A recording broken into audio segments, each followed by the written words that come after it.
Hello, good evening, ladies and gentlemen, Your Excellencies, Honorable Governors, former Ministers, Honorable Dr. David Friday, Honorable Dr. Charles Young, Reverend Leonidas, all ambassadors to peace, wherever you are in the Caribbean, in Latin America, and the world.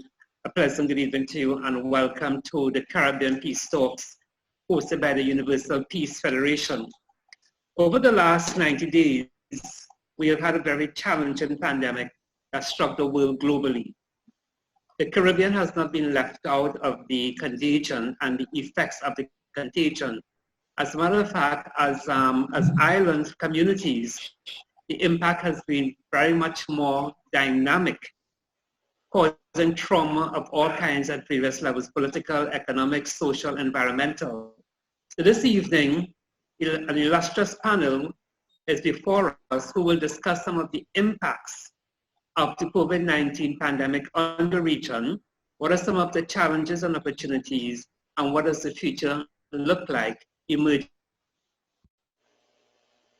out of this pandemic? So to set us off this evening, we're going to be online for 1 hour approximately. I want to invite almost immediately, under the auspices of Dr. Charles Young, who is the Executive Director for Latin America and the Caribbean, Dr. and Reverend Leonidas, who is the Assistant General Secretary of Latin America and the Caribbean.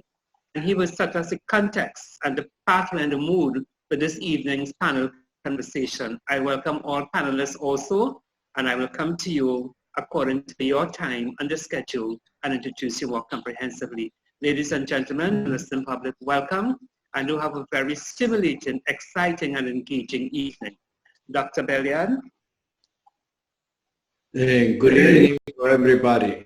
Buenas tardes, honorables panelistas. Buenas tardes, distinguidos doctor. Good evening, Dr. Charles Young. Buenas tardes, distinguidos embajadores por la paz de todo el Caribe, amigos y amigas. Distinguished Ambassador for Peace of the Caribbean. Honorables panelistas que están con nosotros en esta conferencia. Good evening, all of our friends. Me gustaría saludar de manera especial a la delegación de Cuba que está con nosotros en esta conferencia. In a special way to the people from Cuba. Con mucho trabajo y mucho sacrificio, pero están conectados con nosotros.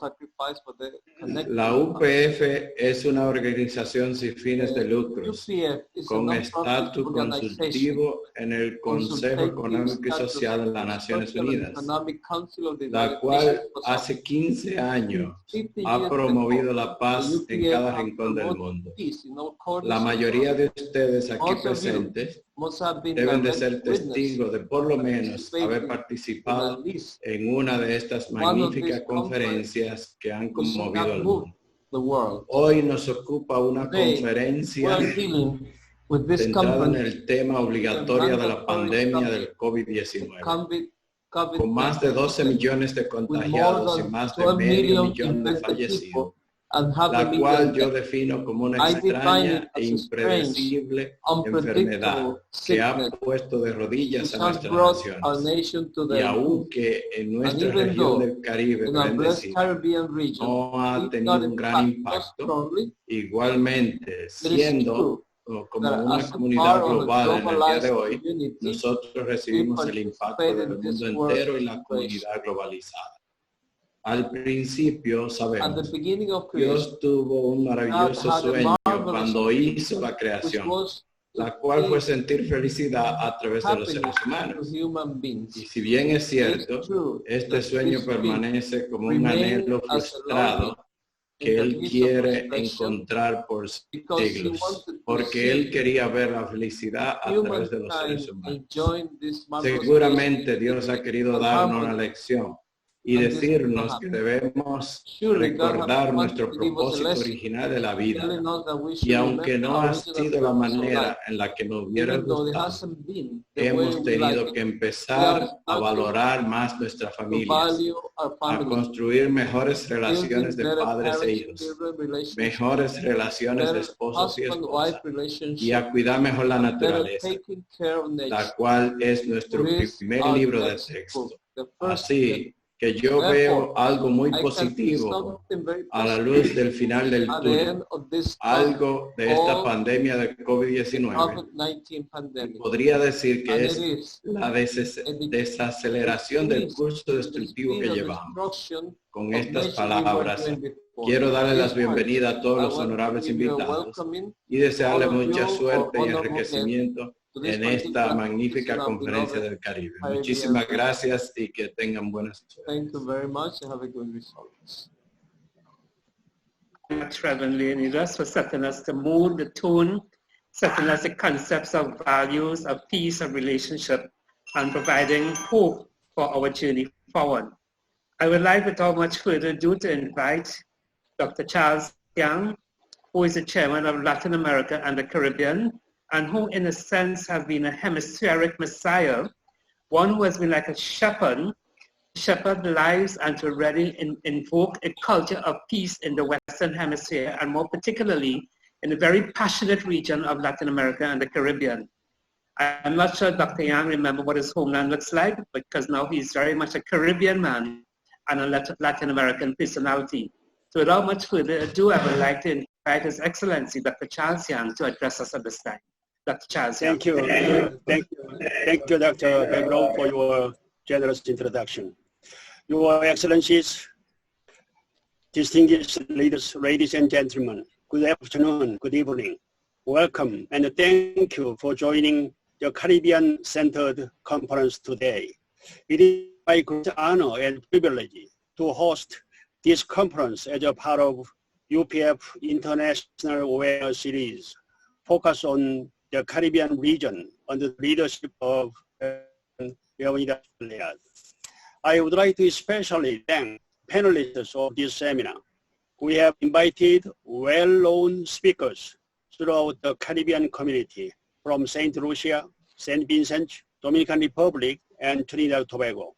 We remember that Her Excellency Dan Paulette Lucy gave beautiful welcoming remarks at the International Summit in Korea last year on behalf of Latin America and Caribbean. Once again, thank you for joining this conference. And I cannot thank enough Honorable Ana Maria Dominguez, the Governor of Santiago. When we held the Latin America and Caribbean Summit 2019 in Santiago a few months ago, she warmly welcomed our delegations on behalf of the President, His Excellency Danilo Medina. Today, we are honored to have my good friend, Dr. Godwin Friday, the leader of opposition in St. Vincent, who is a close position to the next heads of state. Thank you, sir. And we have a brilliant, talented Caribbean, a famous lawyer and professor, Sister Vicky Ann Acevedo. Thanks. After the COVID-19 began, we spread most Caribbean countries shut down international airports and domestic business right away. So we have fewer infections than Europe and the United States. But after a few months, we are facing financial difficulties, unexpected social issues that are creating serious new challenges that were never imagined. Our Caribbean nations are truly blessed by God with beautiful nature and surrounding crystal clean ocean. They attract visitors from Europe, USA, and other countries. But all of a sudden, we had to shut down our doors due to COVID-19. And world citizens are anxiously waiting the reopening of the beautiful eco-friendly nations. During these difficult times, UPF has initiated a variety of activities following Sustainable Development Vision under the United Nations guidelines through the online PeaceTalks conferences to discover the real facts and the effective solutions. Ladies and gentlemen, history is clearly divided in many aspects between two eras of before and after the COVID-19. We may call the eras BC before Corona and AC after Corona. The coronavirus has been rapidly expanding beyond race, religion, and national borders. Communities, countries, and the world were cut off and shut down from each other instantly by the corona. However, this cannot continue. At this time and age, we must find a way to redevelop a new civilization through new ideas by cooperating with each other beyond national boundaries. At the same time, UPF is cooperating with the government in volunteering activities such as food distribution and medical services. Recently, the co-founder of the UPF, who is widely well known as a mother of peace, Dr. Hak Ja Han Moon, strongly addressed that we should live for the sake of others as one family under God, beyond race, religion, and nationalities. We will do our best to help the Caribbean community in preparing for the post-corona era by continuing to improve the programs and seek the development along with other nations. We have to prepare new paradigm to welcome the age of after corona. I believe that we will get the new wisdom and insights through the great panelists' opinion. Once again, thanks to all of you who are participating in this webinar, despite your busy schedules. Although this is the most difficult time in human history, but this too shall pass. Let us go through this dark tunnel with hope and vision and aim for the bright new future, a new Caribbean, and new world. Thank you. God bless you. Thank you very much, Dr. Yang. That was a very illustrious presentation. And I noted from your conversation some critical themes: survival, recovery, stabilization, and growth, living for the sake of others, and one family under God, as our Heavenly Mother has articulated. So I want to thank you very much for bringing to our attention these high values, these ideals for the human family, so that we have some aspirations and hope to hold on to as we journey into the future. So having heard from a father of the world, as it were, we now turn to a mother and a matriarch of the region, Her Excellency the Honorable Dame Paulette Louisy, who served for 10 years as the Governor General of that very illustrious island of St. Lucia. And I would now like to invite her to share with us her wisdom, her insights, and probably as a mother does, provide us with some guiding and nurturing strategies as to how we can weather the storm and indeed go on to have a better quality of life for all of humanity in the region. So I now invite Her Honor, Her Excellency Dame Paulette Louisy to address us at this time.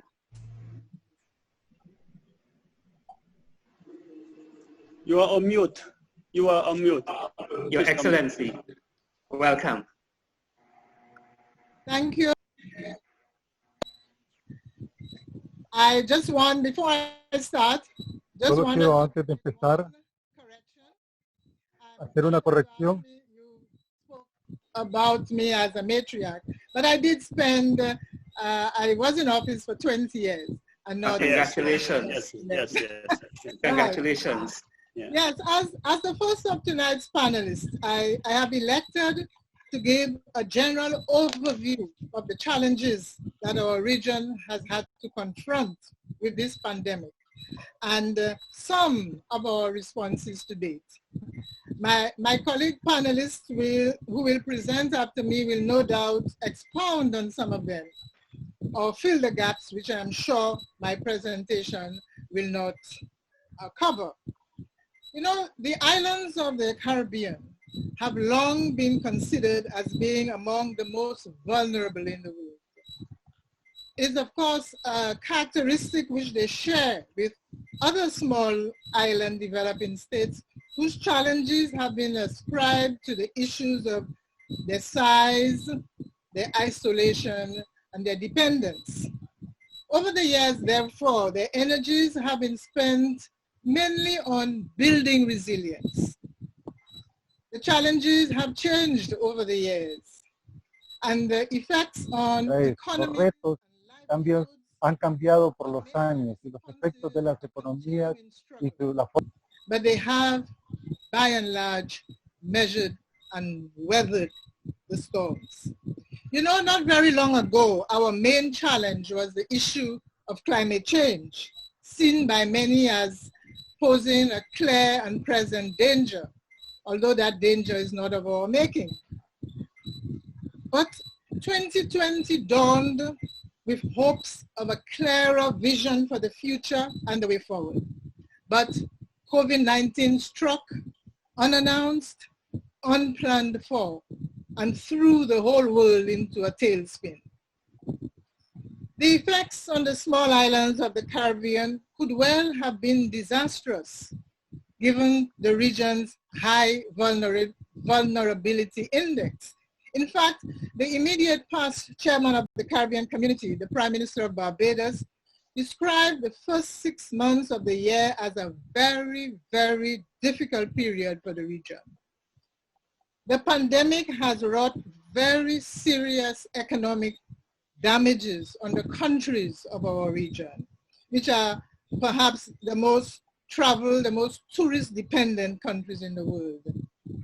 It is estimated that the region has lost between 40 and 50% of its GDP, its gross domestic product, resulting in a sharp decline in revenue, exacerbated by a steep increase in expenditure as countries are struggling to provide, one, income support for those who have lost their jobs because of the closure of businesses, stimulus packages to businesses offering essential services, procurement of medical supplies for both private and public hospitals and clinics, purchase of protective personal equipment, the now famous PPEs for our frontliners.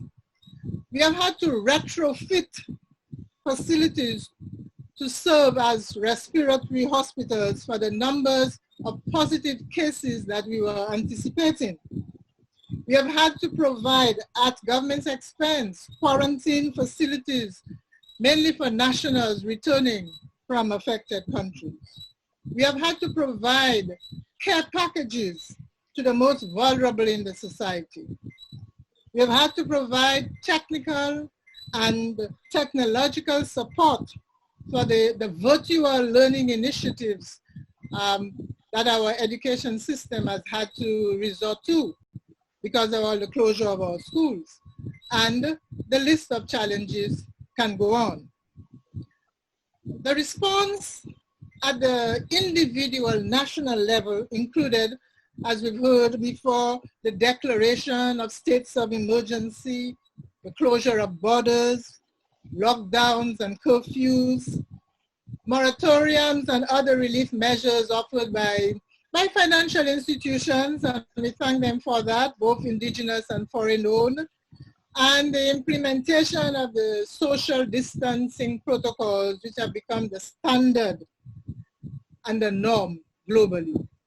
Now, while all these national initiatives have helped staunch the hemorrhaging, they could not on their own have been sufficient to help manage the pandemic. COVID-19 made the Caribbean region more fully appreciate the importance and absolute necessity of regionalism, of public-private partnerships, of integration, of functional cooperation, and of the need to strengthen these alliances and structures, because these over the past 4 to 5 months have been our lifelines. I speak of agencies like the Caribbean Public Health Agency, CAFA, which was the lead agency for the testing of COVID specimens. We had the Caribbean Disaster and Emergency Management Agency, CDIMA, and the Pan American Health Organization, PAHO. They were the point agencies for liaising with the WHO and for linking the region to a new platform, the African Medical Supplies Platform, where we can procure PPEs, diagnostics, and other essential supplies for our hospitals and respiratory clinics. And we can't leave out the Cuban Medical Brigade, who have provided personnel to supplement our own medical teams. And we witnessed the success of this intervention, even in developed countries like Italy, for example. And we have the Caribbean Development Bank, which has accommodated countries' requests for debt referrals as our income, our revenue has taken such a steep dive. Now, ladies and gentlemen, fellow panelists, this has been just a snapshot of the challenges that the Caribbean has had to confront and deal with in this continuing COVID-19 pandemic. And a snapshot of some of the responses to these challenges. Now, in spite of the heavy blow that COVID-19 has struck us, has given us, it has given the region, and I want to repeat, the opportunity to appreciate the value of working together as a community, as a regional family, of forming strong partnerships and alliances, and of strengthening our regional institutional capacity. Now, we may not be able to prevent future crises of whatever nature or severity, but we have surely learned a very valuable lesson on what can work best for the region in these trying circumstances. I thank you very much, and I look forward to the rest of the discussion and the webinar this evening. Thank you. Thank you very much, Excellency. After that, thank you. That was very exciting. It was quite a panoramic snapshot of what the region has experienced collectively and individually. So you did an excellent job. I cannot even give a distinction. It surpasses distinction. But what I note carefully that you spoke about, though, was about the impact upon the GDP, 40 to 50% loss of GDP, the social safety net, which is typical of Caribbean culture, how we help each other, and also the whole concept about the value of regionalism and the resilience that came with that regionalism, the public-private partnerships, again, which is intrinsic in our culture, how notwithstanding the various ideological differences, how we come together in crisis as one family, and also going forward, the strengthening of the regional capacity.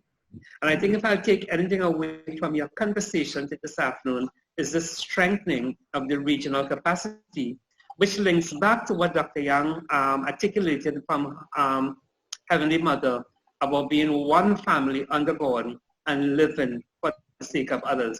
So the teams are correlated at times very nicely, and it remains a very red line or red thread value that unites us all together in one common purpose and one sole determination.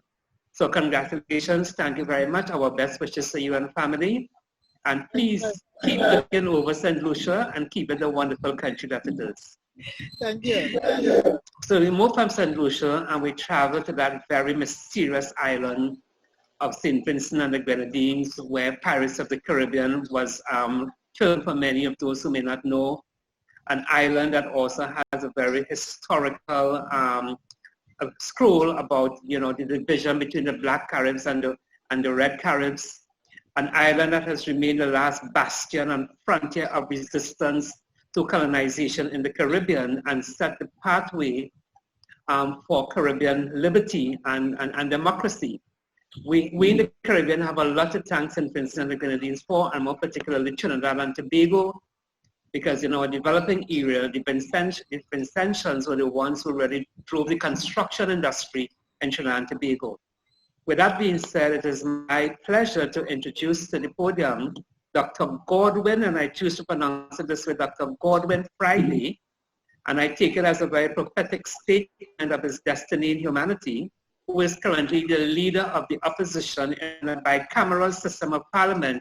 So by extension, he's the alternative voice and view and ears of the people of St. Vincent and the Grenadines. So we are very pleased to have such an erstwhile leader addressing us this evening, and I would like to indeed invite Dr. Godwin Friday to the mic and that we shall be edified by his illustrious and erudite contribution. Dr. Bourbon Friday, welcome and thank you very much. Thank you very much. And I must say you're very handsome.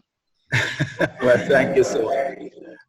And Dr. Yang, thank you for the generous invitation to be here. My distinguished panelists, thank you so much for sharing this stage here with me, or allowing me to share the stage with you tonight, this evening. We have very short time, so I'll get right into it. Basically going to present an overview as to what we encountered here in St. Vincent and the Grenadines, some specifics, and hopefully if there's discussion later on, we can elaborate on them. The first case, on March 11th, St. Vincent and the Grenadines recorded its first confirmed COVID-19 case. More followed, of course. There were a total of 29 cases, all of whom, I should say, have recovered. And so far, there are no active cases remaining in St. Vincent. Let's hope that we can continue to keep it that way. Thus far, there were no reported deaths or serious illnesses from COVID-19 in St. Vincent and the Grenadines. The greatest impact of the pandemic has been the massive social and economic disruption that has resulted. Dame Louise spoke about the closure of borders and various measures that were taken. In St. Vincent and the Grenadines, there were no closures. The borders were not closed. At the beginning of the crisis, as opposition leader, I had urged the government to close the borders while for suspending arrivals at our seaports and airports, except for essential travelers, including our nationals who are returning, and for commerce. My fear then, as it is now, is that any flare-up of cases might overwhelm our fragile healthcare system and create a serious health crisis for us in St. Vincent and the Grenadines. Thus far, we've been spared. Though our airports remained open, however, the fact that international carriers and our main regional carrier, Liat, stopped flying to St. Vincent and the Grenadines meant that the main airport was essentially closed by default. Seaports have remained open with certain protocols to mitigate the spread of the virus. Those protocols, unfortunately, have not always been enforced because they're very difficult. We are an archipelago, as you know, stretching from Union Island all of St. Vincent to the mainland, and so it's very difficult to police all the waters. The response to the social and economic impact of the pandemic is really what we have been focused on over the past 3 months. On April 7th, the government and opposition members of the parliament all voted for a bill to provide economic stimulus and support for COVID-19 relief, to promote transparency, fairness, and accountability, and to signal to the external donors that suitable measures would be in place to ensure effective utilization of the money. I had urged that the support program be placed under the oversight of a select committee of the parliament. This was not done, and the program continues to be administered as the government chooses and with no additional accountability measures. The recovery and economic stimulus package voted in the parliament includes some of the following. Workers displaced or laid off due to closures in the hospitality sector were addressed, and I'll give a bit more detail. Workers in the formal sector laid off by business closures and cutbacks were addressed. Taxi, water taxi, tour bus operators, there was some relief. Minibus operators, some relief. Vulnerable intentions, especially the elderly and those facing increased financial and nutritional vulnerability, some relief was provided. And entrepreneurs and small businesses also received some relief. Those experiencing difficulties in making loan payments in financial institutions, there was also some provisions there. And those experiencing difficulties paying their bills. There were several titles under which the programs that we supported in the parliament that the government had put forward was presented. The displacement supplementary income support. That is a program that benefits persons in the hospitality sector who were laid off, terminated, or have been reduced in the number of hours from full-time to part-time employment. They are eligible to apply under this program, and they had to meet certain conditions, of course, and once those were met, those persons had a benefit. It seems like a small benefit, but it was a benefit, and many of them took the opportunity to get it. They qualified. They received $300 per month up to 3 months, and this is something that we must remember. and at the first instance, and so they receive a total of $900 in displacement supplementary income from the government, and those are persons in the hospitality industry. Then there's a second leg of the program, the unemployment benefit and pension support. To be eligible, the persons must be currently insured under the National Insurance Service, that to show that they have not reached pensionable age, so they're not receiving a pension, that they were laid off or terminated not earlier than March 1st, 2020, that the stoppage of earnings was related to COVID-19 pandemic, and so if they meet those conditions, they qualify for an unemployment benefit paid out by the National Insurance Service. Pensioners were given a special consideration, and they also received a benefit from the National Insurance Service. The benefits really, again, amounted to $75 per week for a period of 13 weeks in the first instance. As such, terminated or laid off NIS contributors, that's National Insurance Service contributors, will receive a total of $975 in unemployment benefits for a period of 13 weeks. You can see that this is very small amounts, but as I said, in the crisis, people are grateful for it, and we'll see what happens going forward. There's another program called the Interim Assistance Benefit Package. And to be eligible for this program, all unemployed and underemployed Vincentians not already receiving government support payments are eligible to apply for the interim assistance benefits. However, priority is given to the following persons: the elderly, the disabled, the unemployed, single parents, persons whose informal sector employment was disrupted by COVID-19, persons whose financial support from family members, and many people got support from family members abroad, was disrupted by the pandemic, and workers who cut back working because they had an underlying health condition that placed them at a higher risk of contracting serious COVID-19 and having serious consequences. So that was a special category. And that benefit was paid to the approved applicants who met those criteria, $200 per week for up to 9 months. So as such, beneficiaries of this program received up to $1,800 over a period of 9 months. Again, $200 a month. Doesn't sound like a lot, but it's that's what the Parliament had voted. The tour bus, minivan, taxi operators, those who are affected by the shutdown or the closure, the slowdown in the tourism sector, they also had special benefits. And specific amounts were paid to such persons. The benefits have been extended to the following operators: all tour buses registered with the St. Vincent and the Grenadines Tourism Authority, all taxis registered with the Tourism Authority or are operating from the Argyle International Airport, and all minivan operators who are currently licensed and registered. And the benefit really, again, to tour bus operators, they receive a single payment of $2,000. And to the taxi operators, they receive a single payment of $500. Minibus operators, they receive 2 monthly payments of $350, or between $350 and $500 each. And the government also gave a pledge to say that they would accelerate any increase or decreases in fuel prices attendant upon reduction in world oil prices. So there was also a special program for support for small businesses and micro enterprises for youth and cultural artists. And this really targeted young people between the ages of 18 and 40 years of age who were registered with the National Insurance Service. Small business owners of all ages must be registered with the NIS and present an approved business plan. The benefit was that all applicants are eligible for a cash grant, in this case, of between $2,500 and $40,000. Depending on the size of the grant, successful applicants may be required to meet certain preconditions. The program has generated some controversy about the persons who have benefited from it.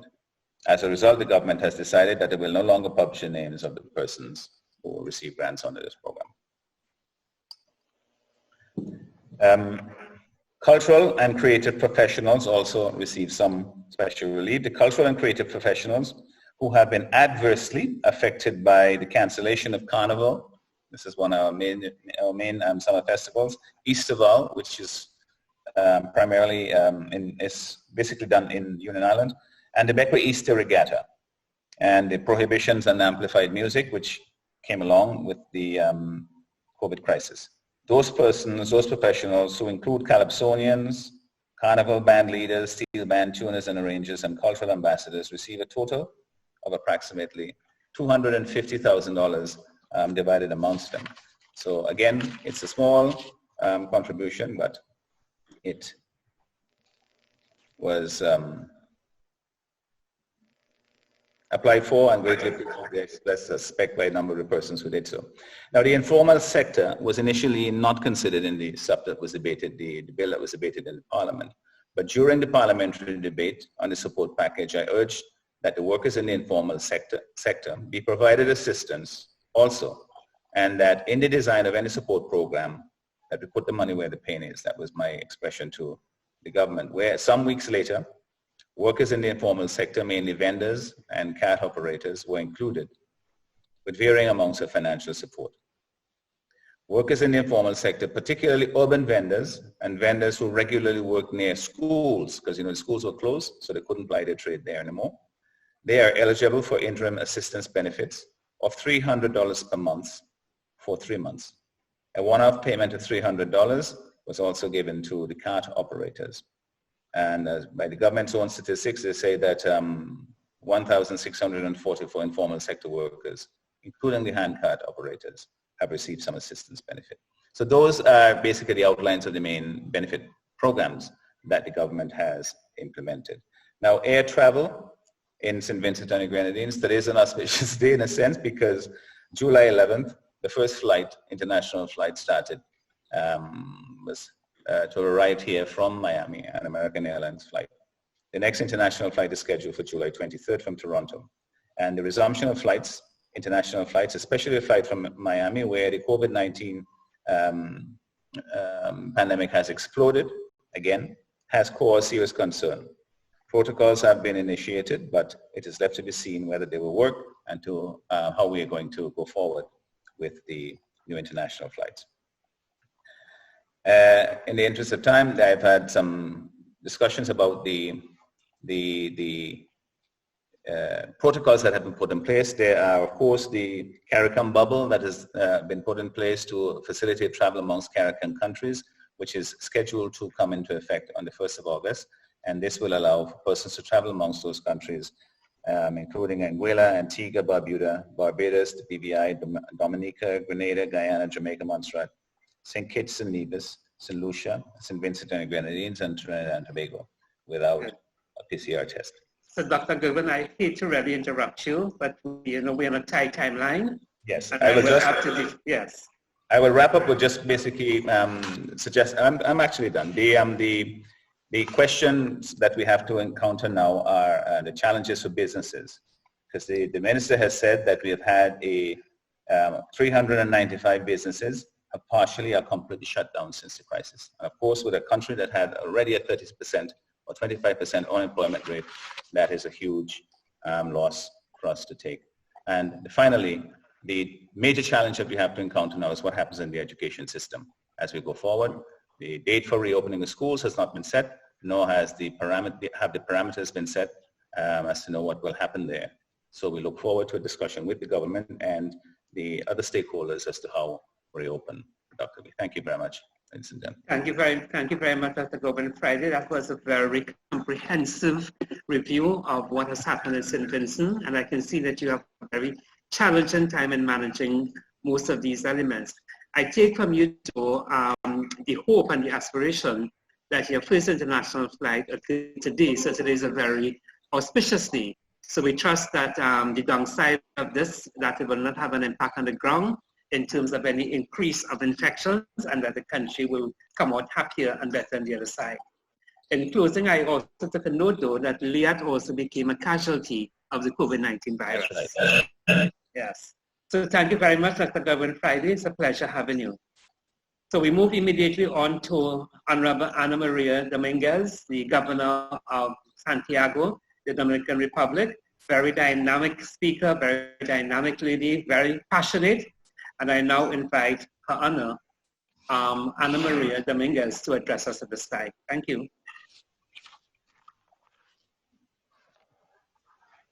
Welcome.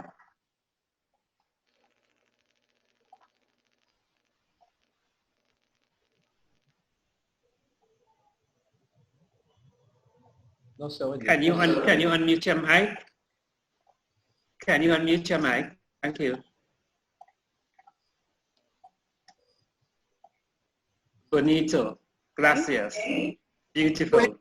Es Dr. Chan, presidente de la Federación Universal de la Paz para Dr. Centroamérica. Yang, president de UPF. Señor Leonidas Villar, director de la Federación de Familias para la Región del Caribe. Leonidas Villar, the president de Caribbean de UPF. Señores participantes, todos los embajadores por la paz. All ambassadors for peace. Agradezco en nombre de la Gobernación de Santiago, del Poder Ejecutivo en esta provincia, this is the part of the presidential power in the province. Universal de la Paz, And I decisión de organizar my own name.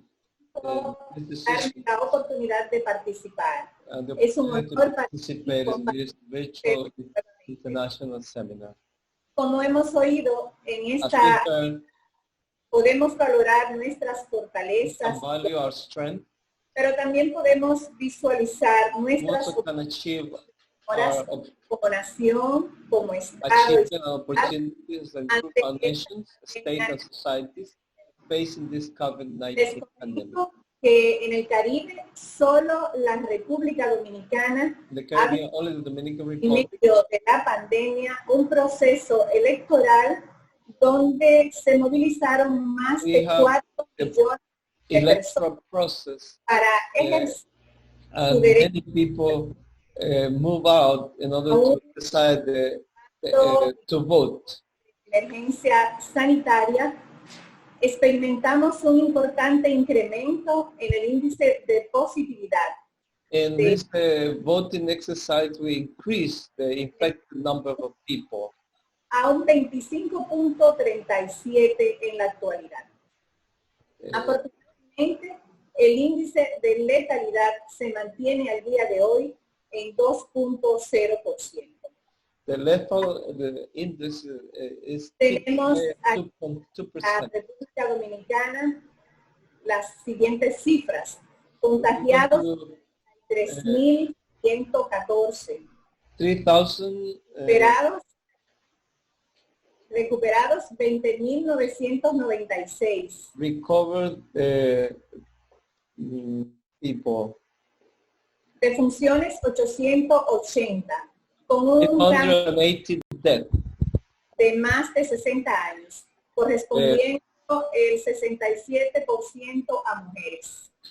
67% of women and also beyond 65 age. Tanto la gobernación, el ayuntamiento y sectores representativos de la ciudad orientada avalan el buen desempeño de la nación en la gestión de la pandemia. City people and all the people, leaders, society Se ha colocado al centro de government. acciones de contingencia recomendadas por la Organización Mundial de la Salud. We follow the recommendation of the World Health Organization about what to do with this pandemic. Mostramos cifras que nos colocan entre los países con mejores resultados. We are showing numbers place our country among those with the best result before the elections. Ha variado el But buen after que this llevamos. event of the election, the tendency have changed. Destacamos el trabajo exhaustivo que We desarrolla acknowledge the work developed by our Ministry of Public Health la comisión creada por el presidente and the Emergency Sanitary Committee created by the de Presidency. Salud Pública y las demás instituciones Also en the la support of the social business leadership and public institutions of Santiago. Se han creado diferentes programas de asistencia social. Many different programs developed in order to social assistance para ayudar economically. a las personas que quedaron sin trabajo, In order to help the people that got out of work, a los pequeños negocios, a los small businesses, con fines de ayudarlo para que no cierren definitivamente. That was in order for them not to close their business. En la República Dominicana, como todos sabemos, se encendieron las alertas el domingo 1 de marzo 2020. Sunday, May 1st, March 1st was the first case. Con un ciudadano italiano de visita en nuestro país. It was an Italian citizen visiting our country. Estimaciones consideran que en la República Dominicana por cada caso hay 3 casos ocultos de COVID. In the Dominican Republic, for every case open, there's 3 cases non-detected. En el sistema de vigilancia epidemiológico hay un 34% de positividad en más de 200,000 pruebas realizadas. 34% of positivity and many tests do it.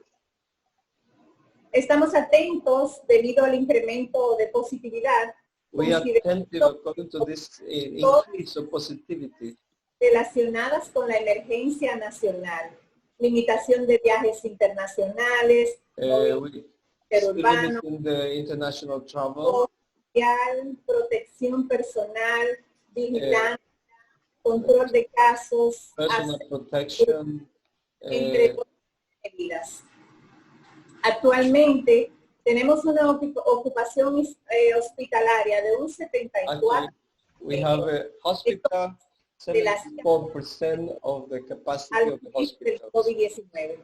O sea que estamos en un punto bien crítico. We are in a very critical point. Todas hospital las científicas, epidemiológicas y estructurales favorables para impactar y reducir la letalidad y la tasa de ataque y contagiosidad del COVID. We have a very good position in order to attack. And nuestro mayor reto es la concienciación de la población, que aún una gran parte se resiste a quedarse en casa. Our great challenge is that most of the people mantener el distanciamiento. Keep at home, and we have to continue to social distancing and avoid this problem.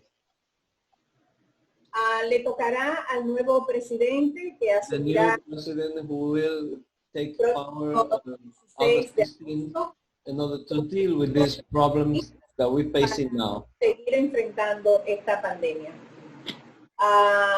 Pedimos la protección de Dios para todos para poder parar esta pandemia global. Muchísimas gracias. Buenas noches.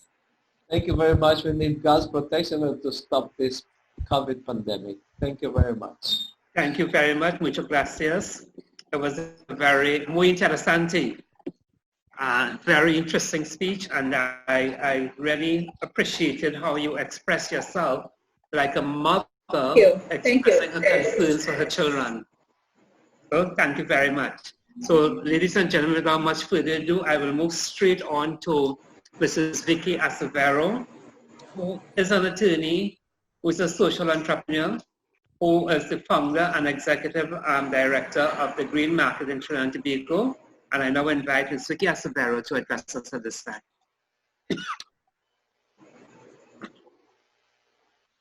Thank you so much. And thank you to all the other panelists for their good interventions. As an ambassador for peace, I have to start my remarks this evening with the question, what is peace? And what is peace for the Caribbean? In these opening decades of the 21st century, I appreciate the Dalai Lama's reflection on peace.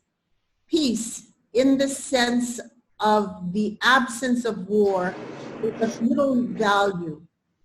Peace can only last where human rights are respected, where people are fed, and where individuals and nations are free. Peace means the well-being of people. Martin Luther King, another Nobel Peace Laureate, stresses the point that peace is not an absence, but rather a presence, when he said, "True peace is not merely the absence of tension, it is the presence of justice."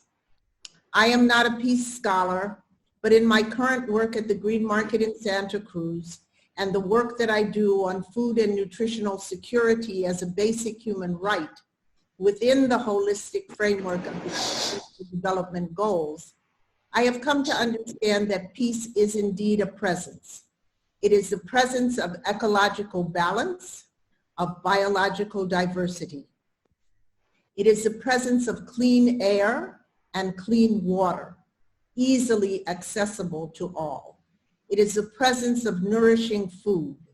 It is the presence of sharing and collaboration of knowledge, skills, and wisdom towards achieving a universal well-being of individuals, communities, and the earth, which is our home. It is the presence of respect and dignity. So how in our journey towards peace in our region currently unfolding? The necklace of countries that ring the Caribbean Sea are shining jewels of biodiversity as well as human cultural diversity. The historical waves that have buffeted the shores of the Caribbean nations have left indelible prints that continue a pattern of cultural assimilation, absorption, synthesis, and innovation. In this centuries-old petri dish of globalization, the Caribbean continues to beckon the rest of the world to a universal experience of paradise. This is our region's primary asset, and tourism has developed as a primary lever of the regional economy. But it is increasingly, as other panelists have noted, tarnished as biodiversity is reduced, as sea levels rise, and as income and opportunity inequalities expand. The small island developing states, SIDS, constitute what most of the world considers Caribbean. However, the map suggests a much larger region extending from northern South America, Guyana, Venezuela, and Colombia, through Central America, up to Mexico, Cuba, and southern Florida. Since geography indeed informs history, one of our first tasks in this COVID era is to reframe and re-anchor the Caribbean in this wider geographical reality. This is what I call transformational semantics.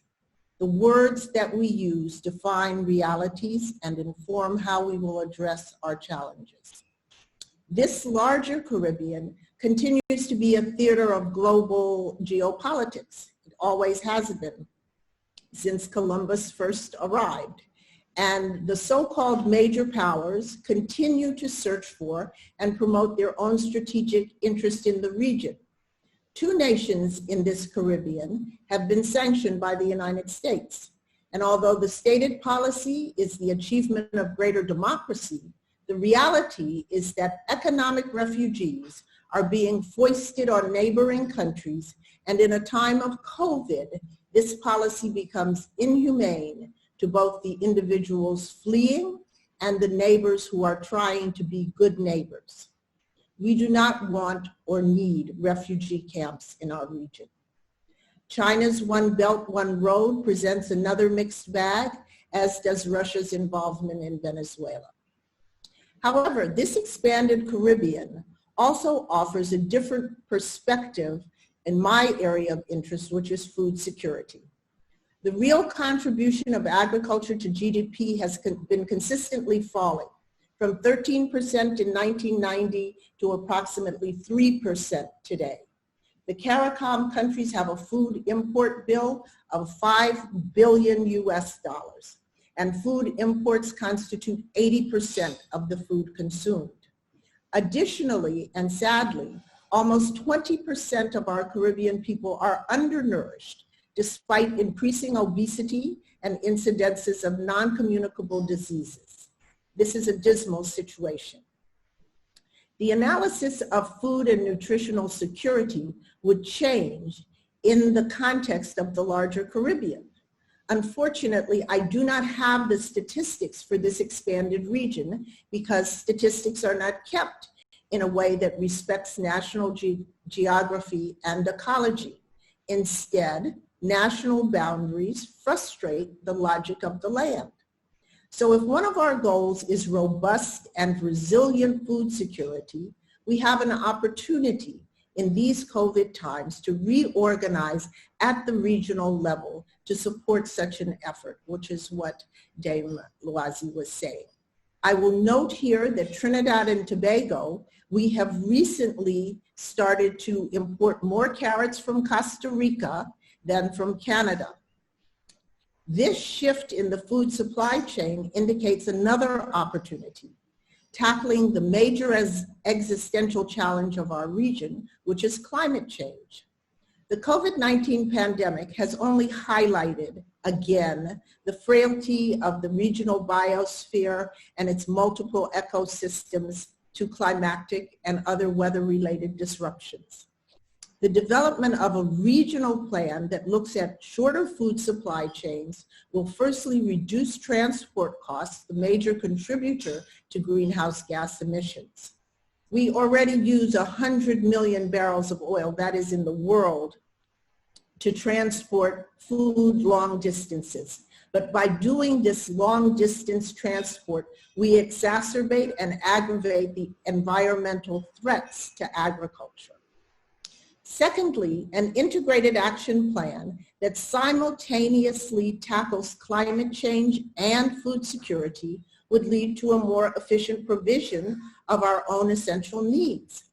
The Caribbean now has an amazing opportunity to consider a common agricultural policy that will significantly diminish imports from outside the region, which use critical foreign exchange, which is not returned, unfortunately, by tourist inflows, even in the best of times. Agriculture, especially in its newer iterations like agroforestry, permaculture, undercover greenhouses, and vertical farms, offers a fertile ground for collaboration with our foreign partners. The Caribbean's overdependence on external tourism for its economic growth and stability has also been a part of what is fueling the food import demand. With the disappearance of tourism, this is a pivotal moment to shift gears and learn to grow and process our food closer to home. So the third benefit would be educational, since by pairing skill sets to long-term needs, we can make education and training relevant again to young people. The drugs, the guns, and the violence are the results in large part of the failure of our educational system. It gives me really special pleasure to speak about food and nutritional security because I believe it is the strongest lever for integrated regional development. We consistently bemoan in our region the fact that our academics are in silos, our government ministries are in silos, our economy is focused solely on growth, and our efforts at integration across disciplines and issues are fragmented, which of course is a partial explanation for the failure of political integration at the regional level.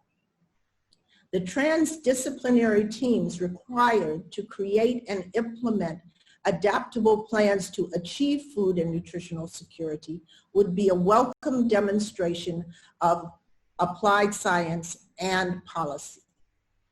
Food security requires infrastructure, and not only traditional roads, irrigation, and processing, but now especially telecommunications and the attendant digital services.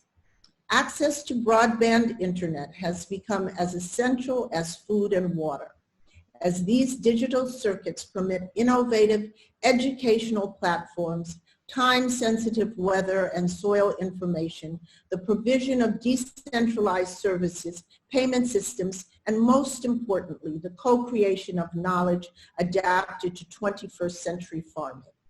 Education and training have to be linked to livelihoods, and livelihoods in the place where we are.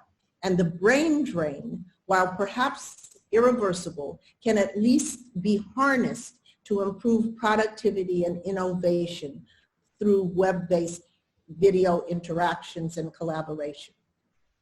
Another wonderful opportunity offered by integrated regional food production is its link to investments in modern agricultural technologies. Patriotic and heritage bonds may be attractive components of these new investments. By harnessing capital within the region, we can offer foreign investors and partners greater security. Earlier, I mentioned geopolitics. Energy has always stoked rivalries from within and without every region that has these petroleum-based resources. And it remains a conundrum for the Caribbean. Despite our wealth of fossil fuels, the world is moving away from that and towards renewables. A regional strategy that rationalizes energy use, which is so important for agriculture, could consider new urban plans dedicated to reducing demand for individual cars while fostering new sharing options for clean public transport. I put a note in here, can I read it? Governments need to revisit decentralization so that public services are nearer to consumers and citizens in the same way that we would like for food to be nearer to consumers and citizens. So in sum, I think opportunities abound. The real challenge is a new consciousness, and I think this is what Mother Moon talks about, a new consciousness that is anchored in peace and dedicated to the well-being of all citizens and the natural environment as well. Programs targeted to the creation of independent, robust, resilient regional markets in a first phase of post or during COVID will allow the Caribbean region to re-emerge post-COVID as a more equal partner in the hemisphere, capable of providing goods, services, and talent sought by other hemispheric and global partners. Authenticity, respect, and a shared vision for a vibrant, secure Caribbean neighborhood, I believe, can make this potential a reality. I thank you very much, UPF, and all my co-panelists. Your Excellency, thank you very much. The main idea for me from what you have shared with us is that you've identified so many critical themes that you have set the foundation and basis for a series of future conversations, maybe of 2-hour durations, because you have touched on a number of very critical elements as you map the intention for reframing and repositioning the Caribbean. And I particularly was encouraged by your description of the Caribbean as being a universal asset of paradise. And therefore, I think it's a wonderful theme to segue into future conversation and as to how do we therefore preserve this paradise, reposition this paradise, and ensure that the asset, the environmental asset, the biodiversity, the biome, that is both human and natural, can indeed be resilient, be sustainable for future generations. So, Your Excellency, I want to thank you very much for that. That was quite enlightening, quite intriguing, quite exciting and stimulating. And I wish we had till midnight to continue this conversation. So at this point, I know we are on time. We are now past 8 p.m. However, I would like to invite Reverend Remy Topier with a few questions, and maybe the members of the panel will be able to fire off some responses, so at least some of our participant questions can be addressed. Dr. Remy Topier, could you now please take the lead? Yes. Good evening, everyone. Thank you for all the panelists. One question from Miss Gail of the island of Barbados. She's asking, people stayed home because of the lockdown. And because they are not working, they were more at home. So do you think it was beneficial for families in terms of relationship in the family? Thank you for the question. Panelists? Yes, panelists, anybody who would like to say something? Yes, please. I will say that in Trinidad and Tobago, we have had several civil society organizations dealing with some of the more negative effects of people having to stay home with children, with spouses, and with partners who are not used to that. And that has put a lot of strain. I know that the Psychological Association of Trinidad has had an inflow of people trying to deal with the stress of managing things in the home, while in the home and at work. So I'll just put that out there as a short answer, that it is a challenge staying at home. Thank you very much. Dame Paulette, what is your take on that question? You have to, yeah, okay. Yeah, I think, you know, we can look at it in, on both, you know, sides of the coin. Right. Many people have welcomed the opportunity to see more of their family, to do things, you know, with the family, to get to know, re-know, if you want to put it that way, each other. And, you know, things you didn't have time to do because of the, you know, the mad rush, seeing about this and that and the other. The opportunity was, you know, was given to rekindle that kind of familiar relationship. So I think to some extent that helped and it was welcome. Of course, the other side where people sort of not quite accustomed to being in such, you know, I wouldn't say close proximity, but for such a long time with each other. So there were a few, you know, kind of rough edges, and people were not quite accustomed, you know, to that. And that's why I think perhaps they really wanted to open up the place so that they can start going out, and, you know, so you got the impression that they were really missing this interaction out there much more than they enjoyed the domestic environment. Right, thank you. Dr. Friday or Honorable Dominguez, would like to add something? Otherwise, we have more questions. Do we have time for one more question? One more. One more. This is from Miss K from St. Vincent. She's saying that the tourism is a big part of the GDP in the Caribbean nations. So even in fact in your region, Honorable Dominguez and Santiago, north there of Dominican Republic has a lot of tourism. So she's asking to the panelists, what would you suggest to encourage travel and tourism to your country or your region? Maybe Dr. Friday, would you like to answer something first?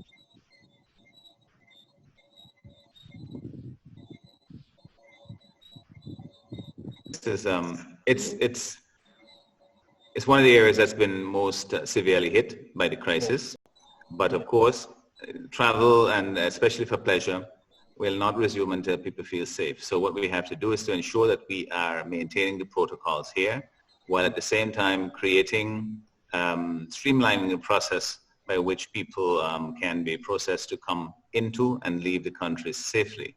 And the airlines, the airports, the hotels, everybody have a role to play in doing so. And I trust that at some point in the near future, the experiment that we're starting now in St. Vincent, you know, first flight, international flight has come here. I know Antigua has started flights.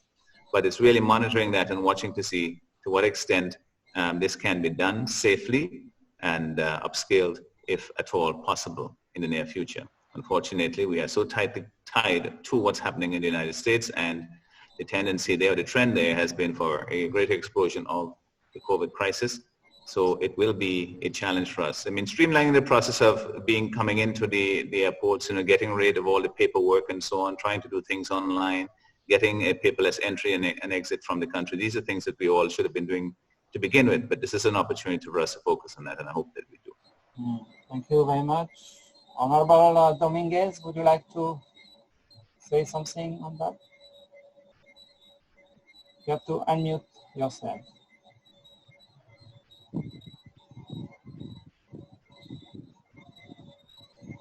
Okay, so if there are no further comments, I would like to thank the panelists on behalf of the Universal Peace Federation, on behalf of our host, Dr. Yang, and all other members of the Universal Peace Federation, Latin America and the Caribbean, all ambassadors for peace, all those technical persons who have been behind the scenes facilitating this transmission, all those who were listening. This has been a very, very enlightening and exhilarating conversation. I think the one challenge we had here is a challenge of time, and I would like to recommend that at some point in the very near future that we can reconvene in a much more expansive time frame and really ventilate on some of these issues, especially which is a question that came from SCA, how do we reposition the Caribbean, or from Dr. Acevero, how do we ensure this universal asset of paradise can redound to the benefit of all, while at the same time we remain sustainable and vibrant. So on behalf of the Universal Peace Federation, I wish you all a good evening, a good night, sweet dreams and visions. Adio, hasta luego, mi amigos. Vaya con Dios. Buenos días, buenas noches. Good night.